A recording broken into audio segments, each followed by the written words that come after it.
ओम नमो भगवते वासुदेवाय। ओम नमो भगवते वासुदेवाय। ओम नमो भगवते वासुदेवाय। मुखं करोति वाचालं पंगुलंघाते गिरिं यत्कृपातमहं वन्दे परमानन्दमाधवं। नारायणं नमस्कृतं नरं चैव नरोत्तमं देवीं सरस्वतीं व्यासं ततो जयमुदीरये। नमो विष्णुपादाय गौरपृष्ठो महात्मने श्रीमते असीत कृष्ण ब्रह्मचारिणीति नामिने भक्तिमाचार्य ख्यात गौरवाणी प्रचारको शरणागत पालाय नमः श्री गुरुवे नमः। भगवान श्री श्री राधा माधव, श्रीमती राधा रानी, जगन्नाथ बलदेव सुभद्रा महारानी, चैतन्य महाप्रभु, नित्यानंद प्रभु, सर्वगोस्वामी प्रभुगण, व्यासदेव जी महाराज, सुखदेव जी महाराज, आपन आपन गुरु महाराज, सकल साधु गुरु वैष्णव बृंद के प्रणाम जानिए আমরা শুরু করব আজকে ভাগবতী কথা। তো আমরা আলোচনা করছিলাম শ্রীমদ্ ভাগবতমের প্রথম স্কন্ধের 11তম অধ্যায়। আমরা দেখেছিলাম যে ভগবানের দ্বারকা যাত্রা। তো মহাভারতের যুদ্ধ সমাপ্ত হওয়ার পর ভগবান শ্রীকৃষ্ণ যুধিষ্ঠির মহারাজকে রাজা করলেন এবং তাকে নানা উপদেশ দিয়ে বিশ্বদেবের প্রয়াণ হওয়ার পর বিশ্বদেবের কাছ থেকেও বহু উপদেশ প্রদান করে তিনি সবাইকে সান্ত্বনা দিয়ে তিনি ফিরে এলেন কোথায়? দ্বারকায়, যেখানে তিনি রাজত্ব করছিলেন। তো আমরা সেই প্রসঙ্গে শ্রবণ করছিলাম। তো আজকে তার পরবর্তী অংশ যেখানে আমরা বিরাম দিয়েছিলাম সেখান থেকে আজকে আবার আমরা শ্রবণ করব। জয় জয় শ্রী ভগবত কথা কি। তো এর আগে আমরা একাদশীর বার্তা শ্রবণ করলাম, আর আজকে আমরা যেখানে ভাগবতী কথা আগের দিন বিরাম দিয়েছিলাম সেখান থেকে শ্রবণ করব।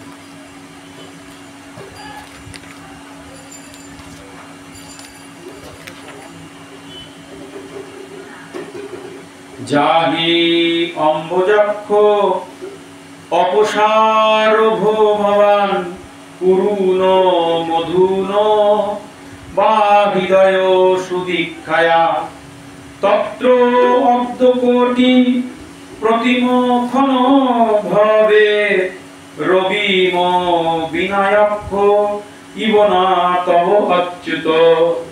কি বলছেন?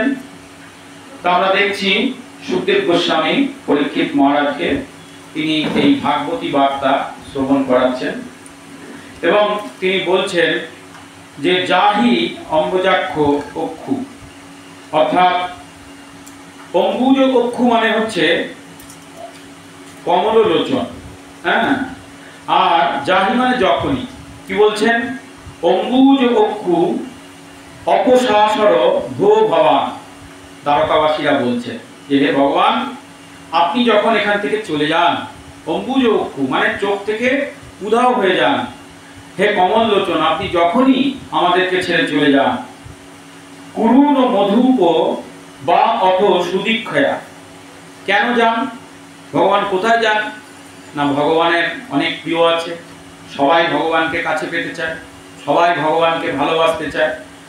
তো যারা যারা ভগবানকে ভালোবাসে, ভগবানকে কাছে পেতে চায়, ভগবানেরও ইচ্ছা হয় তাদের সঙ্গে সাক্ষাৎ করি। কিন্তু ভগবান এদিকে দ্বারকা শাসন করছেন, শশাবরা পৃথিবীর সম্রাট হয়েছেন, কিন্তু মাঝে মাঝেই তাকে এই কারুর সঙ্গে দেখা সাক্ষাৎ করবার জন্য দ্বারকা ছেড়ে অন্যান্য জায়গায় যেতে হয়। তো তাই বলছেন হে ভগবান, কুরুন মধুন, আপনি কখনো কখনো মথুরায় চলে যান, কখনো কখনো কুরুন অর্থাৎ এই কৌরবগণ। কৌরবগণ কারা? পাণ্ডবরাও কিন্তু কৌরব, তারা কুরু বংশেরই তো সন্তান। তো এই এদের সাথে সাক্ষাৎ করার জন্য আপনি মাঝে মাঝে চলে যান সুদীক্ষায়, আপনার বন্ধু বান্ধব প্রিয়তমা তাদের সবার সঙ্গে সাক্ষাৎ করার জন্য চলে যান। তত্র অব্দ কোটি প্রতিমো ক্ষণভবের। আমরা যেমন ভগবানকে ভুলে গিয়ে অনন্তকাল বসে আছি, ভগবানের সাথে আমাদের আর কি, আমরা ভালো করে খেতে পড়তে পারলেই হলো। কিন্তু যারা ভগবানকে প্রচন্ড ভালোবাসে, ভগবানকে ছাড়া তাদের এক মুহূর্ত চলে না। তাই ভগবান যখন দ্বারকা ছেড়ে চলে যায় কোনো কার্যে, তো বলা হচ্ছে তত্র অব্দ কোটি প্রতিম ক্ষণ ভবের। সে প্রত্যেকটা ক্ষণ, প্রত্যেকটা সময়, প্রত্যেকটা সেকেন্ড, প্রত্যেকটা মুহূর্ত আমাদের কাছে মনে হয় কোটি কোটি বছর। জয় জয় শ্রী ভগবত কথা কি, বুঝতে পারছেন? ঠিক আপনাদের প্রিয় মানুষটার মতো, সে সন্তান হোক, স্বামী হোক, স্ত্রী হোক, যাকে আপনারা প্রচন্ড ভালোবাসেন, সে যদি চোখের সামনে থেকে এক মুহূর্তের জন্য চলে যায়, তাহলে কি হবে? মনে হবে কোটি কোটি বছর গেছে, হয়তো 10 দিনের জন্য, কিন্তু সেই 10টা দিনের প্রত্যেকটা দিন আপনার কাছে 1 কোটি বছরের মতো মনে হচ্ছে। কখন সে ফিরে আসবে? এই যে প্রেমটা, এই ভালোবাসাটা সংসারের প্রতি আমাদের আছে, ভগবানের প্রতি নেই। দ্বারকাবাসীদের ভগবানের প্রতিও এই প্রেম, ভক্তি, ভালোবাসা, বিশ্বাস আছে। তো তাই কোটি অব্দ প্রতিম ক্ষণ ভবে দ্বারকাবাসীরা হায় হায় করছেন, আফসোস করছেন, বলছেন যে হে ভগবান, আপনি যখন আমাদের ছেড়ে চলে যান, তাহলে প্রত্যেকটা সময়, প্রত্যেকটা বছর, প্রত্যেকটা দিন আমাদের কাছে কোটি কোটি বছরের মতো মনে হয়। এবং উদাহরণ দিচ্ছেন কি, রবিম বিনায়ক্ষ ইব ন তব অচ্যুত। হে অচ্যুত, হে ভগবান, আপনি তো অচ্যুত। আমরা তো ঘটনাটা জানি, আগে শ্রবণ করেছি যে ভগবান দ্বারকায় ফিরছেন, খুব সুন্দর করে সব সাজানো হয়েছে। তাই বলছেন হে অচ্যুত, আপনি তো কখনো চ্যুত হন না, যা যাকে প্রতিশ্রুতি দেন সে প্রতিশ্রুতি আপনি রাখেন। তাই রবিম বিনায়ক্ষ, অক্ষ মানে চোখ, অক্ষু, হ্যাঁ, এখানে বলা হচ্ছে অক্ষ। তো আমাদের এই যে চক্ষু যদি সূর্যহীন হয়ে যায়, অর্থাৎ সূর্য যদি উদিতই না হয়, চারিদিক অন্ধকার মগ্ন হয়ে যায়, তখন চক্ষুর আর কোনো কাজ থাকবে? চোখে দেখতে পাচ্ছেন কি না পাচ্ছেন কোনো ভ্যালুই নেই, চারিদিক অন্ধকার নয়, কারণ সূর্যই উঠল না। এখন আপনারা ভাবছেন যে সূর্য উঠলো না তো কি, আমার বাড়িতে ভালো দামি লাইট আছে, জ্বালিয়ে দেবো। সূর্য না উঠলে লাইটও জ্বলবে না, কিচ্ছু হবে না। হ্যাঁ, প্রকৃতিতে যখন যতক্ষণ সূর্য আছে তাই সবকিছু ঠিকঠাক আছে। তাই সূর্য যখন ওটা বন্ধ করে দেবে, তখন লাইট জ্বলাও বন্ধ হয়ে যাবে, সাধারণ যে লাইট। হ্যাঁ, তো তাই দ্বারকাবাসীরা বলছেন রবিম বিনায়ক্ষ। রবি মানে সূর্য যদি না ওঠে, তার যে পরিস্থিতি হয়, সে একদম অন্ধকারময় হয়ে যায় তার জীবন, চক্ষু থেকেও কোনো লাভ হয় না। ঠিক তদ্রূপ আমাদের শরীরে প্রাণ আছে, আমরা যখন আপনি আমাদের ছেড়ে চলে যান, তা শরীরের মধ্যে সেই প্রাণ থাকা না থাকা সমান। কেন? সর্বক্ষণ হে অচ্যুত আমরা আপনার কাছ থেকে বঞ্চিত হই। জয় জয় শ্রী ভগবত কথা কি। এবং কি বলছেন যে আমরা আমাদের জড় ইন্দ্রিয় গর্বে গর্বিত হয়ে ভগবানের অস্তিত্ব নিরূপণ করার জন্য তা প্রয়োগ করি। আমাদের এই ইন্দ্রিয়গুলো জড়, তাই আমরা এই জড় ইন্দ্রিয় দিয়ে ভগবানকে ঠিকমতো ভালোবাসতে পারি না, কারণ ইন্দ্রিয়গুলো তো জড়। অনেকেই বলেন প্রভু আমরা কেন ভগবানকে ভালোবাসতে পারি না, আমরা কেন ভগবানকে প্রেম করতে পারি না। তা কি করে পারবেন?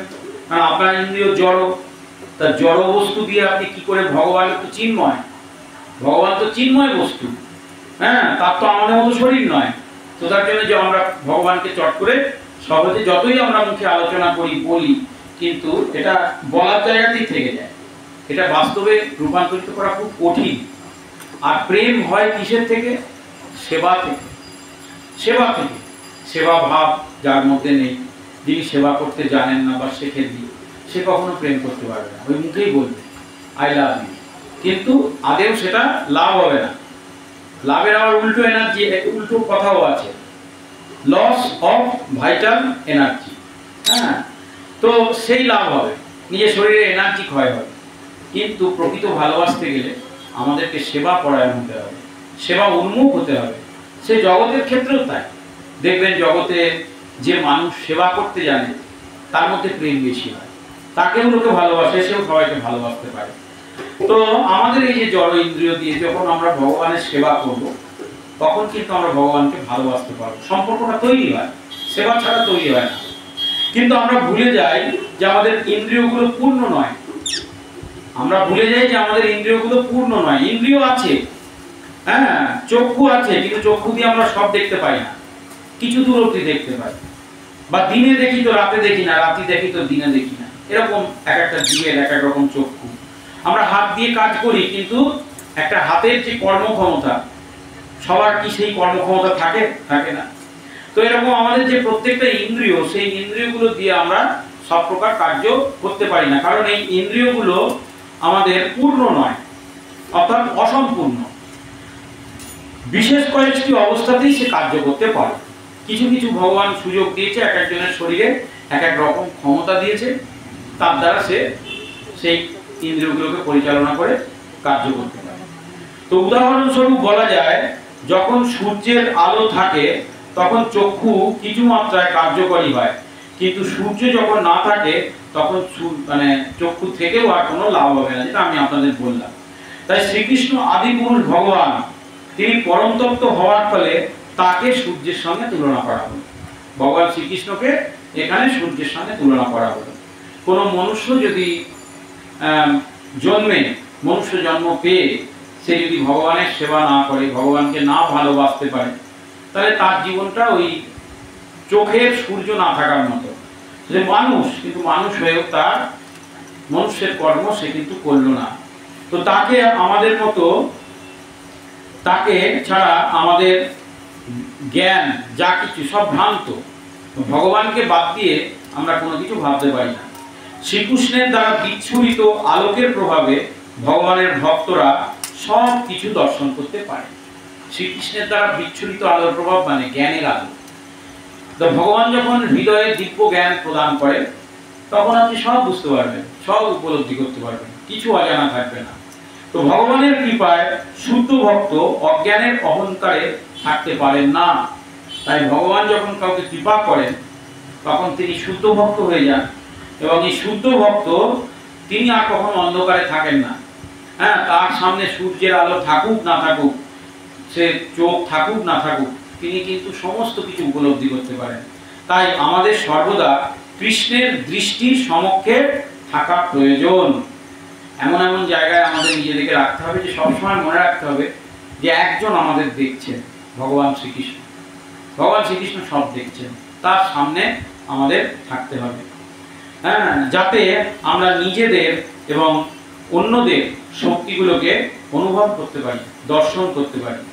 আমরা যেমন সূর্যের অনুপস্থিতিতে কিছু দেখতে পাই না, তেমনি ভগবানের অনুপস্থিত ব্যতীতেও আমরা সংসারে কখনো শান্তি পাই না। যে সংসারে ভগবান নেই, ভগবানের পুজো হয় না, ভগবানের সেবা হয় না, সে সংসারে কখনো শান্তি আসে না। বরং যে সংসারে ভগবানের সেবা পুজো হয়, সাধুগুরু বৈষ্ণবের সেবা হয়, তার সেই সংসার কিছুটা হলেও শান্ত, কিছুটা হলেও তারা আগের থেকে, অন্যদের থেকে অন্তত সুখী। পূর্ণ সুখী তো আমরা এখানে হতে পারবো না, এটা তো দুঃখময় জগৎ। কিন্তু যেখানে ভগবানের সেবা হয়, পূজা হয়, সাধুগুরু বৈষ্ণবরা বলছেন যে সেখানে কিছুটা হলেও আমরা আনন্দে থাকতে পারি। তো তাকে ছাড়া সব কিছুই মায়ার দ্বারা আবৃত, না হলে এই মায়া আমাদের গ্রাস করে নেবে। জয় জয় শ্রী ভগবত কথা কি।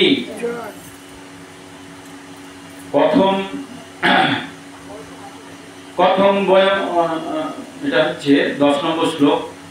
কথম বয়ম নাথ চিরশীত তোয়ি প্রসন্ন দিষ্টা অখিল তাপ শোষণম জীবিয়ে মতে সুন্দর হাস শোভিতম অপশ্যমানা বদনম মনোহরম ইতি চ উচ্যতে বাচো প্রজনম শ্রবণং অনুগ্রহম দৃষ্টা কীর্তন প্রবিশা। তো তারপরে তারকাবাসীরা বলছেন, কথম বয়ম নাথ চিরশীত তোয়ি। তাই তারা বলছেন যে হে প্রভু, আপনি কৃপা করে বলুন যে কথম বয়ম নাথ চিরশীত তোয়ি, আপনি যখন চলে যান আমরা কি করে আপনাকে ছেড়ে থাকবো? আপনি যাওয়ার আগে এবার একটু বলে যাবেন। ভগবানকে বলছেন যে আপনি তো চলে যান বারবার, কখনো পাণ্ডবদের সঙ্গে দেখা করতে যান, কখনো অন্যান্য ভক্তদের কৃপা করতে যান, কখনো কাউকে উদ্ধার করতে যান, তা আপনি যখন চলে যান তখন আমরা কি করে থাকবো? আমরা আপনাকে ছেড়ে তো থাকতে পারবো না। কারণ প্রসন্নং দৃষ্টা অখিল তাপশোষণম, আপনি চলে যাচ্ছেন, আপনার কৃপা দৃষ্টি আমাদের কাছে তখন থাকছে না। আপনি এই যে কৃপা করে প্রসন্ন দৃষ্টা, আপনার এই যে প্রসন্ন দৃষ্টি, হ্যাঁ, এই জগতের প্রসন্নতা, সন্তুষ্টি সবচেয়ে বড়, মানে একটা কি বলবো, সবচেয়ে বড় বা শ্রেষ্ঠ সম্পদ বলতে পারে। অনেকের ধন সম্পদ প্রচুর থাকতে পারে, কিন্তু মন যদি সদা প্রসন্ন না থাকে, মনে যদি সন্তুষ্ট না থাকে, কি হবে টাকা পয়সা সম্পদ দিয়ে? তো তাই বলছে যে সাধুর সবচেয়ে বড় শ্রেষ্ঠ সম্পদ কি? সাধুর সবচেয়ে বড় শ্রেষ্ঠ সম্পদ হচ্ছে তার প্রসন্নতা। আর এ তো ভগবান, ভগবান তো সর্বদা প্রসন্নময়। তো তার এই যে প্রসন্ন দৃষ্টা, তার এই যে সর্বদা প্রসন্ন দৃষ্টি অখিল তাপশোষণম, আমরা যখন এই আপনার সামনে গিয়ে দাঁড়াই তখন মনে হয় আমাদের ভিতরের সমস্ত তাপ, সমস্ত শোক, তাপ মানে এখানে ত্রিতাপ, আদি ভৌতিক, আদি দৈবিক আর আদি আত্মিক, এই যে ত্রিতাপ জ্বালা, সংসারে যে দুঃখ কষ্ট, এইগুলো আমাদের যেন মনে হচ্ছে আপনার দৃষ্টির মাধ্যমে সবই শোষিত হয়ে যাচ্ছে। এগুলো দ্বারকাবাসীরা বলছেন। তাই আপনি দ্বারকায় থাকবেন, দ্বারকা ছেড়ে যাবেন না। আর যদি দ্বারকা থেকে চলে যান তাহলে আমাদের কৃপা করে বলুন যে আমরা তখন কিভাবে থাকবো। জীবে মতে সুন্দরম হাস সবিতম, আহা, সুখদেব গোস্বামী বর্ণনা করছেন যে জীবে মতে, হ্যাঁ, জীবে মতে সুন্দরম হাস সবিতম, তার মধ্যে আপনার ওই অপূর্ব সুন্দর হাসি, এক তো চোখ থেকে তিনি মনোরম দৃষ্টি, প্রসন্নতা বর্ষণ করছেন, কৃপা বর্ষণ করছেন, তারপর সেই অদ্ভুত হাসি আপনার, এগুলো আমরা পাচ্ছি না। তাই বলছেন অপশ্যমানা বদনম মনোহরম, তার মধ্যে আবার অপশ্যমানা, যে চোখ ফেরানো যায় না, এরকম অপূর্ব সুন্দর মনোহর বদন, মনোহর মুখশ্রী, ইতি চ উদারিতা বাচ প্রজনম ভক্ত বৎসল। তারপর আপনি যখন কথা বলেন, কি বর্ণনা বুঝতে পারছেন? এভাবে বলতে পারবেন তো কাউকে? তাহলেই দেখবেন জগতে সবার কাছে আপনি প্রিয় হয়ে যাবেন। জয় জয় শ্রী ভগবত কথা, কি শিখে নিন কিভাবে কথা বলতে হয়। কথা হচ্ছে একটা সম্পদ, একটা আর্ট। এই কথার দ্বারা আপনি মানুষকে বশীভূত করতে পারেন। কোনো মন্ত্রতন্ত্র লাগবে না, শুধু কথার দ্বারা। আর এই কথার দ্বারা আপনি নিমেষে শত্রু করে দিতে পারেন। এখন দেখবেন টিভি খুললেই সব দেখাচ্ছে না, এই বশীকরণ মন্ত্র, এই করে ওই হয়, সেই করলে সেই হয়, কিচ্ছু হয় না। তাহলে সবাই সবাইকে বশীকরণ করেই চলতো, আর কোনো কাজ। এত সস্তা নয়, এত সস্তা নয়। মন্ত্র আছে কিন্তু মন্ত্রের প্রভাব নেই, এটা জেনে রাখবেন সবসময়। মন্ত্র আপনাকে হাজারখানা দিয়ে দিতে পারে, কিন্তু সেই মন্ত্রকে সিদ্ধি লাভ করতে হবে। তো সেই মন্ত্রটা সিদ্ধ মন্ত্র হতে হবে, তো তবে তো সেই মন্ত্রের প্রভাব হবে। হ্যাঁ, ওই জন্য আমি সবসময় বলি জানা মানে করা নয়। কিন্তু তার থেকে অনেক সুন্দর জিনিস হচ্ছে এই যে ভাগবতে সুখদেব গোস্বামী কি করে বর্ণনা করছেন, যে দেখুন ভগবানের কথা, দ্বারকাবাসীদের ভগবান কেন এত ভালোবাসতেন, যে ভগবানের সাথে কিভাবে কথা বলছে তারা। বলছেন যে আপনার ওই অপূর্ব সুন্দর মুখ, অপূর্ব মনোহর দৃষ্টি আর মুখের মধুর হাসি, তারপরে যখন আপনি কি করেন, ইতি চ উদারতা বাচ, আপনি অত্যন্ত উদার কথাবার্তা বলেন। হ্যাঁ, উদারতা বাচ, কথার মধ্যে তার কত উদারতা, আপনি যা চাইবেন সব পেয়ে যাবেন তার কাছে গেলে। তো প্রজনম ভক্তবৎসল, এবং ভক্তবৎসল কৃপা পরায়ণ, মানে কৃপা করবার জন্যই যেন ভগবান বসে আছেন। চিন্তা করে এই মানুষগুলো আসে না কেন আমার কাছে, আমি তো কৃপা, হ্যাঁ, আমি তো অধম তারণ, অধমদের রক্ষা করার জন্যই তো আমি এসেছি। হ্যাঁ, আর হচ্ছে আমি ভক্তবৎসল, ভক্তদের কৃপা করবার জন্য আমি এসেছি, তাহলে এরা আমার কাছে আসে না কেন? এ কথা ভগবান চিন্তা করেন, দ্বারকাবাসীরা বলছেন। তাই আপনি কত উদার, শৃঙ্খান অনুগ্রহ, সব সময় অনুগ্রহ করতে চান, এবং কি দৃষ্টা বিবর্তন প্রবিশদ পুরম, আপনি যখন দ্বারকায় প্রবেশ করছেন আমরা আপনাকে দর্শন করছি, আপনিও আমাদের দর্শন করছেন। খুব ভালো করে মনে রাখবেন, একবারে চোখাচোখি দর্শন। দ্বারকাবাসীরা দর্শন করছে কেন? এতদিন পর ভগবানকে দেখেছে, তাদের চোখ একদম লোলুপিত হয়ে আছে, আর ভগবানও তাদের দর্শন করছে। তার মানে ভগবান একদিকে দর্শন নিচ্ছে আবার দর্শন দিচ্ছে, দুটোই। একদিকে তিনি সবাইকে দেখছেন, আবার দেখতে দিচ্ছেন। এবারে দর্শন দিয়ে কি করছেন? দর্শনের মাধ্যমে জীবকে কৃপা করছেন, তার মনে সন্তুষ্টি দিচ্ছেন। তাই বলছেন দ্বারকাবাসীরা যে হে প্রভু, আপনি যদি এই সব সময় প্রবাসে থাকেন, প্রবাসে মানে দেশের বাইরে, আপনি যদি সবসময় এরকম বাইরে থাকেন, তাহলে সমস্ত তাপ মোচনকারী সুমধুর হাস্য, অপূর্ব মুখমণ্ডল আমরা কিভাবে দর্শন করতে পারব? আপনার সেই অদ্ভুত বাণী আমরা কি করে শ্রবণ করব? তাই আমাদের জীবন ধারণ করা বৃথা হয়ে যাবে। তখন ভক্তবৎসল ভগবান প্রজাদের এই অভিনন্দন সূচক বাক্য শ্রবণ করে ভগবান কিছু বলছেন না, তারা স্তুতি করছেন, মানে মনে মনে খুব আনন্দ পাচ্ছেন আর তাদের কৃপা দৃষ্টি দিচ্ছেন। এইভাবে তিনি দ্বারকা নগরীতে প্রবেশ করছেন। জয় জয় শ্রী ভগবত কথা কি। তাহলে আমরা দেখতে পাচ্ছি যে ভগবান শ্রীকৃষ্ণের আকর্ষণ এতই প্রবল যে তার প্রতি একবার আকৃষ্ট হলে সেই বিরহ আর সহ্য করা যায় না। কেন এমন হয় বুঝেছেন? এই জগতে আমরা কারোর প্রতি আকৃষ্ট হতে পারি, কিন্তু সেটা ক্ষণিকের জন্য, তারপরে আমাদের মনটা ভ্রমিত হয়ে অন্যদিকে চলে যাবে। কিছুক্ষণ আমরা আকৃষ্ট করতে পারি, বা আমরা আমাদের গুণের দ্বারা কিছুক্ষণ মানুষকে মোহিত করে দিতে পারি, কিন্তু ভগবানের প্রতি যদি একবার কেউ ঠিকভাবে আকৃষ্ট হয়, তার সঙ্গে যদি প্রেম, ভালোবাসা, ভক্তি, সেবা আদান প্রদান করা যায়, তাহলে তার সেই যে বিরহ সেটা সহ্য করা কিন্তু খুব মুশকিল। কারণ আমরা তার সঙ্গে শাশ্বত সম্পর্ক যুক্ত। শাশ্বত, শাশ্বত মানে কি? চিরসত্য। হ্যাঁ, চিরসত্য, শাশ্বত সম্পর্ক যুক্ত। আর আমাদের সঙ্গে যে আমাদের জীবের সঙ্গে জীবের যে সম্পর্ক, এটা হচ্ছে অশাশ্বত। অশাশ্বত মানে চির মিথ্যা। কেউ যদি বলে যে আমি তোমাকে প্রচন্ড ভালোবাসি, জানবেন চির মিথ্যা। আপনি যদি বলেন আমি তোমাকে প্রচন্ড ভালোবাসি, সেটাও চির মিথ্যা। সব মিথ্যা, এগুলো সত্য নয়। আমরা জগতে কাউকে ভালোবাসতে পারি না, জীবের মধ্যে প্রেম নেই। প্রেম তো ভগবান দেয় হৃদয়ে, তবে তো প্রেম হবে। হ্যাঁ, প্রেম মানে দেনা দেনা দেনা, শুধু দিয়ে যাওয়া, সংসারকে শুধু দিয়ে যাওয়া। আর জড় জগতের প্রেম কি? লেনা লেনা লেনা। তুমি কত কি দিতে পারো আমি দেখি, তবে তো বুঝবো তুমি আমাকে ভালোবাসো। কতটা ভালোবাসো দেখি, কি কি দিয়েছো। এই হচ্ছে।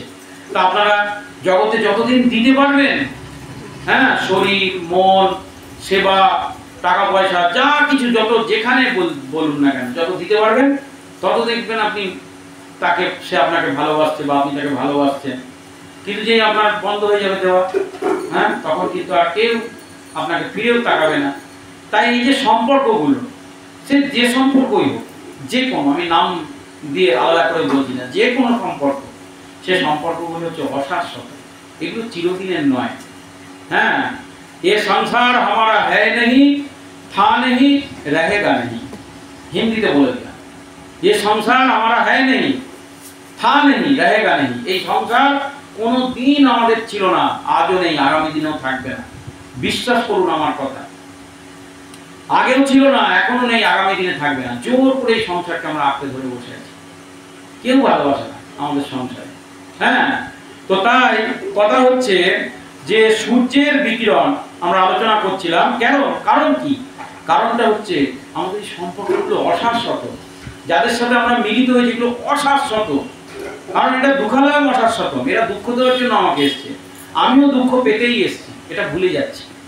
আমি ভাবছি আমি সুখ পেতে এসছি, আর আমাকে সুখ দেবে কে? এরা, এই আমার আত্মীয় স্বজন, ছেলে মেয়ে, বন্ধু বান্ধব। আর ওরা নিজেই তো দুঃখী। যে ধনী সে তো ধন দিতে পারে, যার কাছে ধন নেই সে কি করে দেবে? আমার মতন যদি ফকির হয়, সে কি করে ধন দেবে? দিতে পারবে না। সেরকম কোনো ব্যক্তির কাছে যদি সম্পদ না থাকে, তার ভেতরে যদি আনন্দ না থাকে, প্রেম না থাকে, সে আপনাকে কি করে সেটা দেবে? তার কাছে তো নেই, কিন্তু আমরা সেই আনন্দের খোঁজে ওই সব সম্পর্কগুলোর কাছে যাচ্ছি। আমরা ভাবছি স্বামীতে আমাদের আনন্দ দেবে, আমরা ভাবছি স্ত্রী আমাদের আনন্দ দেবে, পুত্র সন্তান আনন্দ দেবে, বন্ধু বান্ধব আনন্দ দেবে। কেউ আনন্দ দেবে না। উল্টে আপনি মালা জপ করে, সাধন ভজন করে, সাধু সঙ্গ করে, গীতা পাঠ করে যেটুকু অর্জন করলেন, ওইটুকু আবার জয় জয় শ্রী ভগবত কথা কি বলে হরণ করে নেবে। আপনি আবার নিঃস্ব হয়ে যাবেন, এখান থেকে বাড়ি যাবেন, আবার নিঃস্ব হয়ে যাবেন। কিন্তু উপায় নেই, কি করবেন? তো তাই কথা হচ্ছে যে আমাদের এটা মনে রাখতে হবে, এটা ঝগড়া লাগাবার বিষয় নয়। হ্যাঁ, বা তাই বলে আপনারা এখানেই থেকে যাবেন তাও নয়, এটা মনে রাখার কারণ হচ্ছে তাহলে তো আবার মায়ের বিপদ হয়ে যাবে। হ্যাঁ, মায়ের তো বয়স হচ্ছে, সবাই যদি এখানে আপনারা থাকবো বলেন যে আমরা তাহলে আর প্রভু সংসারে ফিরে যাবো না, আমরা সবাই এর থেকে হরিসভাতেই থাকবো, তাহলে বিপদ। সংসারে যেতে হবে, কিন্তু মনে রাখতে হবে সম্পর্কগুলো অশাশ্বত, এগুলো শাশ্বত নয়।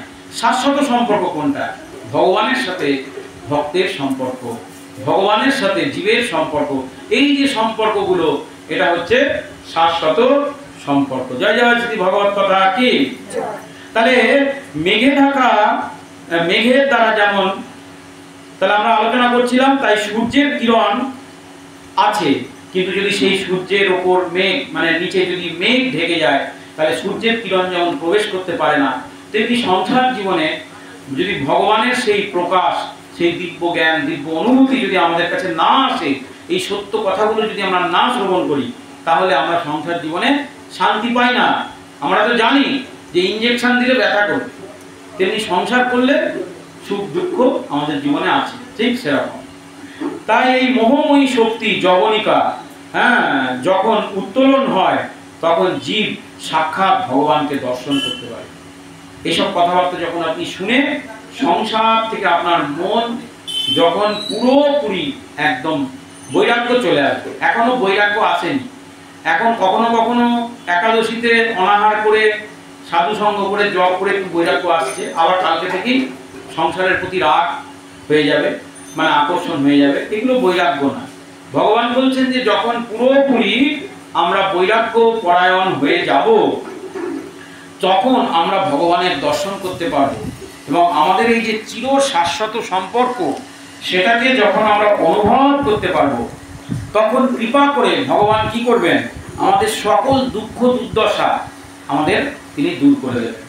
তাই আমাদের মনে রাখতে হবে যে প্রকৃতপক্ষে আমাদের জীবনে কোনো সমস্যা নেই, কিন্তু আমরা এই জগতে এসে সমস্যা তৈরি করছি। কেন? ভগবানকে ভুলে গিয়ে আমরা সমস্যাগুলোকে তৈরি করছি। মধু ভোজ দর্শাহ, মজু ভোজ দর্শালয়হ, কুকুর অন্ধক বৈষ্ণবী, আত্মতুল্য বলই গুপ্তম নাগৈ ভাগবতীম ইব। তা বলছেন যে মধু ভোজ দর্শাহ, অহ কুকুর অন্ধক বৈষ্ণবী, আত্মতুল্য বালই গুপ্তম নাগৈ ভাগবতীম ইব। এটা খুব সহজ কথা। তো বলছেন যে নাগলোকের রাজধানী যেমন ভোগবতী, মধু ভোজ দহাহ, অশ্ব কুকুর অন্ধক এই বৈষ্ণবী, এইসব যে দ্বারকা, এইসব রাজ্যের দ্বারা সুরক্ষিত ছিল। অর্থাৎ ভগবান শ্রীকৃষ্ণ এত বলশালী হয়ে গিয়েছিলেন যে সমস্ত রাজাদের তিনি একত্রিত করেছিলেন। এগুলো ইতিহাস আমাদের জানতে হবে, পড়তে হবে, জানতে হবে। তো ভগবান শ্রীকৃষ্ণ যত অসুর বিনাশ করেছিলেন, এবং অসুরদের বিনাশ করার পর তিনি কি করেছিলেন? সমস্ত ভোজ, হ্যাঁ, অন্ধক, হ্যাঁ, অর্ঘ, সমস্ত বৃষ্টিদের নিয়ে ভগবান কি করেছিলেন? এক সাম্রাজ্য তৈরি করেছিলেন। তাই তিনি বিশাল সুরক্ষিত হয়েছিলেন। তাই এই ভগবান যখন থাকতেন না, তার রাজ্যকে এরা কিন্তু পাহারা দিতেন। এটাকে তুলনা করা হচ্ছে কিসের সাথে? বলছেন আত্মতুল্য বলই গুপ্তাং নাগৈ ভগবতী মহিম। যেমন করে নাগেরা তাদের নাগ লোককে রক্ষা করে থাকে। তো নাগলোক মানে এই যেমন আমরা পৃথিবীতে থাকি, এরকম নাগেদের জন্য আলাদা লোক আছে। তা আপনারা তো জানেন যে এই যে জড় জগৎ, এখানে তো 14টা ভুবন আছে। সত্যলোক, তপলোক, জনলোক, মহলোক, স্বর্গলোক, ভূগোলোক, ভূলোক, অতল, বিতল, তলাতল, সুতল, রসাতল, মহাতল এবং হচ্ছে পাতাল, এরকম 14টা ভুবন আছে। তা এই 14টা ভুবনের মধ্যে আমাদের এই যে পৃথিবীর নিচে নাগলোক বলে একটা জায়গা আছে। নাগলোক, যেখানে নাগেরা বাস করে, বড় বড় ভয়ঙ্কর মণিযুক্ত নাগ। সেখানে সূর্যের আলো নেই, সেখানকার নাগেদের যে জ্যোতি, দীপ, নাগের যে মণি, সেই মণির আলোতে, আর সূর্যের আলো একমাত্র পৃথিবী লোকেই আছে, আর কোথাও নেই। তো তাই তাদের সেই আলোকিত তারা হয়ে থাকেন, এবং বড় বড় ভয়ঙ্কর সব নাগেরা তাদের পাহারা দিয়ে থাকে সেই নাগলোককে। তাই নাগলোক কোথায় অবস্থিত? শাস্ত্র বর্ণনা করা হচ্ছে নাগলোক হচ্ছে পৃথিবী লোকের নিচে অবস্থিত, এবং সেখানে সূর্যের যে কিরণ তা কিন্তু প্রবেশ করতে পারে না, সূর্যদেব সেখানে প্রবেশ করতে পারেন না তার আলো। তাই সেখানকার অন্ধকার দূর হয় তাদের মধ্যে এক স্বর্গীয় মণি তাদের মাথায় দেওয়া আছে, তার দ্বারা, তার জ্যোতির দ্বারা। এবং নাগেরা খুব সুন্দরভাবে সেখানে খুব সুন্দর করে বাগান নদী সংসার করে তারা কিন্তু বসে আছে। আর সেই নাগলোকেরা নিজেরাই নিজেদের পুরীকে রক্ষা করে। তো এখানকার বর্ণনা থেকে বোঝা যাচ্ছে যে সেই স্থানটি সেখানকার অধিবাসী দ্বারা, অর্থাৎ ভগবান শ্রীকৃষ্ণ তার যে দ্বারকা, এই যেগুলো কথা বললাম, যে বৃষ্টিরা যে বংশে তিনি জন্মগ্রহণ করেছিলেন, তারা তাদেরকে শক্তিশালী করবার জন্য তারা এইভাবে ভগবানের রাজ্যকে সুরক্ষিত করে রাখতেন। সর্ব ঋতু সর্ববিভম পুণ্যম বৃক্ষ লতা আশ্রয়ম উদ্যান উপবন আরাময়ী বৃত্ত পদ্মা করস্যম। কি বলছেন?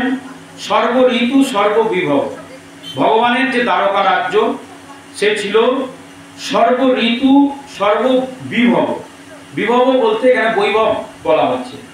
বলছেন সর্ব ঋতু সর্ববৈভব, সেখানকার যে ঋতু অসাধারণ সুন্দর, এবং সেখানকার যে বৈভব ভগবানের যে সাম্রাজ্য সেটাও অসাধারণ সুন্দর। সেখানে কারো কোনো অভাব নেই, সবারই সুন্দর সুন্দর অট্টালিকা ভগবান বানিয়ে দিয়েছেন। এবং ঋতু, সেখানে আপনাদের যেমন গরম পড়লে কষ্ট লাগছে, সেখানে গরম পড়ে কিন্তু কারোর কোনো কষ্ট হয় না। আপনাদের যেমন বৃষ্টি হলে কষ্ট হচ্ছে, শীত হলে কষ্ট হচ্ছে, তো বলছেন সর্ব ঋতু, সমস্ত ঋতুই কিন্তু সেখানে অদ্ভুত সুন্দর, আপনি উপভোগ করতে পারবেন। কেন? প্রাকৃতিক সৌন্দর্যের দ্বারা সেগুলো মহিমান্বিত। খুব ভালো করে মনে রাখবেন, আমরা প্রকৃতিকে ধ্বংস করছি বলে আজকে আমাদের এত কষ্ট, এত রোগ ভোগ আদি ব্যাধি, গরমেও কষ্ট, শীতেও কষ্ট, বৃষ্টিতেও কষ্ট। কেন? প্রকৃতিতে গাছপালা নদী নালা সব আস্তে আস্তে বিনাশ হয়ে যাচ্ছে। হ্যাঁ, তো বলছেন কিন্তু সেই সময় ছিল না কেন? এক, ভগবানের জন্য। দ্বিতীয় হচ্ছে ভগবান যে রাজত্ব তৈরি করেছিলেন সেখানে পূর্ণ বৃক্ষ লতা আশ্রমই, সেখানকার জায়গাগুলো ছিল আশ্রম, বিভিন্ন রকম সাধু গুরু বৈষ্ণবরা আশ্রম করে থাকতেন। আর পূর্ণ বৃক্ষ, শ্রেষ্ঠ শ্রেষ্ঠ সমস্ত গাছ চারিদিকে লাগানো থাকতো, লতা পাতা চারিদিকে একদম, মানে প্রকৃতি হচ্ছে খুব সুন্দর সুজলা সুফলা। উদ্যান ও উপবনই আরামই, দেখবেন আপনি রাস্তা দিয়ে যাচ্ছেন, প্রখর রোদ, কিন্তু একটা যদি বড় গাছ কোথাও পান, গাছের নিচে 2 মিনিট দাঁড়াবেন, কত আরাম লাগবে। তো বলছেন উদ্যান ও উপবন আরামই, চারিদিকে আরামের জন্য সুন্দর সুন্দর উপবন ছিল, উদ্যান ছিল। কোথায়? দ্বারকা শহরে। এবং বৃত্তং পদ্মাকরম শ্রিয়ম, চারিদিকে খুব সুন্দর সুন্দর পুষ্করিণী, এবং তার মধ্যে পদ্ম ফুলের বাস, পদ্মদেবী বা পদ্ম ফুল খুব সুন্দরভাবে শোভা বর্ধন করে সেখানে বসে আছে। তাহলে মানব সভ্যতার পূর্ণতা দান করে প্রকৃতি, এটা আমাদের মনে রাখতে হবে। আমরা যে জিনিসটা এখন ভুলে গেছি, কি বলা হচ্ছে? মানব সভ্যতার পূর্ণতা দান করে প্রকৃতি। তাই যথাযথভাবে এই প্রকৃতির ব্যবহার করাটাই হচ্ছে প্রকৃত বুদ্ধিমানের কাজ। আমরা তো যথাযথভাবে ব্যবহার করছি না, আমরা 1000 গাছ ছেদন করছি, 2টো গাছ লাগাচ্ছি না, তাহলে যথাযথ ব্যবহার হচ্ছে না। তো তাই দ্বারকার এত ঐশ্বর্য ছিল কেন, এত সুন্দর ছিল কেন? সেখানে এই প্রকার প্রকৃতির সৌন্দর্য ছিল। আপনারা তো এখন জানতো, হ্যাঁ, এই যে মঠে মন্দিরে যান, তারপরে ধরুন বিভিন্ন জায়গায় জায়গায় ঘুরে বেড়ান, কি দেখতে যান? প্রাকৃতিক সৌন্দর্য দেখতে যান। আর মঠ মন্দিরগুলো সেই প্রাকৃতিক সৌন্দর্যের স্থানেই তৈরি হয়েছে, সবচেয়ে সুন্দর স্থান, যেখানে মানুষ যেতে পারবে না। এখন মানুষ রাস্তা করে করে সেখানে চলে যাচ্ছে, হ্যাঁ, রাস্তা করে করে চলে যাচ্ছে। কিন্তু আগে এই সমস্ত প্রাকৃতিক অত্যন্ত সুন্দর জায়গাগুলো অনেক উঁচু পাহাড়ের ওপর, অনেক শীতল স্থানে, এই সব জায়গায় সাধুগুরু বৈষ্ণবরা গিয়ে সাধনা করতেন। দেখেন না যে আপনারা যে তীর্থগুলো যান, কত সেই তীর্থগুলোতে যেতে কত বেগ পেতে হয়, কত কষ্ট পেতে হয়। কেদারনাথ, বদ্রীনাথ, গঙ্গোত্রী, যমুনোত্রী, এগুলো সহজে যাওয়া যায় না, তার কারণ এইরকমই। কিন্তু এখন আস্তে আস্তে আস্তে আস্তে আমরা সেখানে পৌঁছে যাচ্ছি। তো প্রাকৃতিক সৌন্দর্যকে অনুভব করাটাই হচ্ছে সবচেয়ে বড় ব্যাপার। তো দ্বারকা নগরীতে পুষ্প ফলের উদ্যান ছিল এবং পরিপূর্ণ ছিল ফুল ফলে। সেখানে কোনো কল কারখানা সেগুলোকে কসাইখানা এসব ছিল না, যেটা এখন হয়েছে। এখন সব গাছপালা উড়িয়ে দাও, আর যত বড় বিল্ডিং বাড়িয়ে যাও, আর যত বড় কসাইখানা খুলে যাও, আর হচ্ছে কলকারখানা করে দাও। হ্যাঁ, তার আলাদা জায়গা থাকবে, কিন্তু এখন আর কোনো জায়গা বলে কিছু নেই, যে যেখানে পাচ্ছে এসব করে দিচ্ছে। তাই বলা হচ্ছে যে প্রাকৃতিক উপহারগুলি সদ্ব্যবহার করা উচিত। মানুষ আগে জানতো যে প্রকৃতি আমাদের কি দিচ্ছে, সেই প্রাকৃতিক দ্রব্যগুলিকে তারা সদ্ব্যবহার করতে পারত। এখন আমরা দুর্ব্যবহার করছি। দ্বারকাপুরীর যে বর্ণনা আমরা এখানে শ্রবণ করছি সেটা হচ্ছে পূর্ণ, কারণ ভগবান স্বয়ং পূর্ণ। আমরা দেখতে পাই যে সেই ধাম ছিল পুষ্প শোভিত, সরোবরের মধ্যে উদ্যান, যেগুলো আমরা সংস্কৃত শ্লোকে দেখলাম, সরোবর উদ্যান, তার মধ্যে সরোবরের মধ্যে পদ্ম। আমরা জানতে পারি যে সেখানকার সমস্ত মানুষ দান দানরূপ ফল এবং ফুলের উপর নির্ভর করতেন। মানুষের একে অন্যকে দান করতো, ফল ফুল কিনতে হতো না। কিন্তু এখন আপনাদেরকে যদি ফলের কথা বলি, আপনারা ছুটে চলে যাবেন সেই বৈঠকখানা বাজারে বা অন্য কোনো বাজারে, ফুল বললে অন্য জায়গায় চলে যাবেন। আগে এসব ছিল না, আগে দানের উপর নির্ভর করত।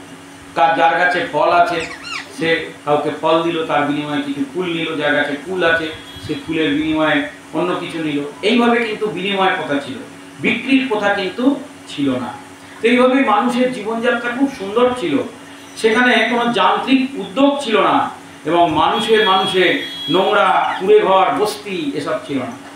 দ্বারকায় ভগবান সবার জন্য সুন্দর অট্টালিকার ব্যবস্থা করেছিলেন। তাই সভ্যতার মাপকাঠির দিক থেকে আমরা নিজেদেরকে যতই এগিয়ে থাকি বলি না কেন, আমরা যদি শাস্ত্র অধ্যয়ন করি তাহলে দেখতে পাবো আমাদের বৈদিক যুগের যে সভ্যতা সেটা অনেক উন্নত ছিল। তাই এইগুলো যদি আমরা অনুভব করি, তাহলে এইগুলো অনুভবের মাধ্যমে আমরা ভগবত ধামে ফিরে যাওয়ার একটা সুযোগ লাভ করতে পারি। তো এখানে আমরা পুণ্যবান বৃক্ষের উল্লেখ দেখতে পাচ্ছি। যার বাড়িতে জায়গা আছে, এখন তো কারোর বাড়িতেই জায়গা নেই, যার বাড়িতে জায়গা আছে, যাদের নিজস্ব জমি জায়গা আছে, আপনারা পুণ্যবান বৃক্ষ লাগাবেন। পুণ্যবান বৃক্ষ মানে যেমন হচ্ছে বটবৃক্ষ, পিপুল গাছ, তারপরে হচ্ছে আপনার কি বলে বেল বৃক্ষ, বিল্ব বৃক্ষ, এরকম যত পুণ্যবান বৃক্ষ আছে সেগুলো সব লাগাতে হয়। তাহলে আপনার এরা প্রকৃতিকেও রক্ষা করে, আপনার সংসারকেও রক্ষা করে। তো এই জন্যে, এবং সেখান থেকে ফুল ফল এগুলো উৎপন্ন হয়। জঙ্গলের অকেজ বৃক্ষগুলি পুণ্যহীন, তাদেরকে আমরা জ্বালানির জন্য ব্যবহার করতে পারি। আগেকার দিনেও ফার্নিচার, কাঠ এসব তৈরি হতো, কিন্তু সেগুলো এই পুণ্যবান বৃক্ষের কাঠ দিয়ে নয়, জ্বালানি কাঠ দিয়ে, যেগুলো মানে কি বলছে, ওগুলোকে বলা হচ্ছে আপনার অকেজ বৃক্ষ। সেই সবগুলো দিয়ে কিন্তু জ্বালানি হতো। আধুনিক সভ্যতায় এই প্রকার, তাহলে গাছকে আমরা দেখতে পাচ্ছি দুই ভাগে ভাগ করা হচ্ছে, একটা পুণ্যবান আর একটা পুণ্যহীন বৃক্ষ, মানে আগাছা। সেইগুলোর মাধ্যমে জ্বালানি করা যায়, কিন্তু যেগুলো শ্রেষ্ঠ বৃক্ষ ওইগুলোকে জ্বালানি করতে হয়, এগুলো ভালো কাজে লাগাতে হয়। আর এই গাছগুলো দেখবেন অনেক দিন, 300 বছর 200 বছর। এক একটা নিম গাছ কতদিন বাঁচে, এক একটা অশ্বত্থ গাছ কতদিন বাঁচে। তো এইভাবে আমরা আমাদের জীবনকে অত্যন্ত সুমধুর করতে পারি। জয় জয় শ্রী ভাগবত কথা কি। এবং গাছপালা ঠিক থাকলে প্রকৃতি ঠিক থাকবে, পশু পক্ষীরাও খুব সুন্দরভাবে বিচরণ করতে পারবে, মনুষ্য শরীরের সূক্ষ্ম কোষগুলো বিকশিত হবে। এখন আমাদের মনুষ্য শরীর ঠিক মতো বিকশিত হচ্ছে না। মানুষ দেখেছেন কত খাটো হয়ে যাচ্ছে যত দিন যাচ্ছে। আগেকার মানুষরা কত লম্বা চওড়া ছিল, নীরোগ ছিল, কতদিন তারা সুস্থভাবে বাঁচত। এখন মানুষ আস্তে আস্তে আস্তে আস্তে রোগে ভোগে আক্রান্ত হয়ে নানান রকম আস্তে আস্তে মানুষের সাইজ ছোট হয়ে যাচ্ছে। তো দ্বারকা ধামের এই বর্ণনা আমাদের সভ্যতারই একটা অংশ। আমরা ভাগবতী কথার মাধ্যমে আজ শিয়ালদা হরিসভাতে আমরা একাদশীর বার্তাও আলোচনা করলাম এবং ভাগবতী কথাও শ্রবণ করলাম। তাই আজকের ভাগবতী কথা আমরা এখানেই বিরাম দিলাম। আবার দেখা হবে আগামী একাদশীতে। সকলে ভালো থাকবেন, সকলের মঙ্গল হোক। এছাড়া আমার ইউটিউব চ্যানেল অনুপম গাঙ্গুলি ভাগবত কথা আপনারা সাবস্ক্রাইব করবেন। ফেসবুক, ইনস্টাগ্রামেও কিন্তু আমার প্রোগ্রাম এখন দিচ্ছি, আপনারা সেগুলোর মধ্যে যুক্ত থাকবেন। তাহলে এখানে এসেও শ্রবণ করতে পারবেন, আর অনলাইনেও আপনারা যখন ইচ্ছা সেগুলো শ্রবণ করতে পারবেন। আর আমাকে কৃপা করবেন, আশীর্বাদ করবেন, যাতে আপনাদের কৃপা এবং আশীর্বাদ নিয়ে আমি এইভাবে আপনাদের কাছে ভাগবতী কথা পরিবেশন করতে পারি। সকলে ভালো থাকবেন, সকলের মঙ্গল। হরে কৃষ্ণ।